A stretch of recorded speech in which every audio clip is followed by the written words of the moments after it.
Testing 2 surface cleaning methods. High-pressure cleaning removes contaminants but leaves residual deposits, 0.3 to 0.5 millimeters, uneven. CPR technology ensures complete removal down to bare metal. This video showcases real results of both methods in action. We compare efficiency, cleaning quality, and final results. Which method performs better? Watch and see. Problems caused by residual deposits. Local overheating zones. An uneven layer of deposits creates areas of increased temperature, leading to thermal stress and metal degradation.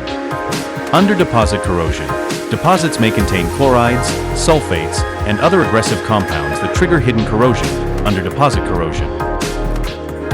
Increased energy consumption. Reduced heat transfer efficiency means more energy is needed for heating or cooling, increasing fuel and electricity costs. Increased load on pumps and boilers. Poor heat transfer forces other system components to work harder, accelerating their wear and tear. Complicated maintenance.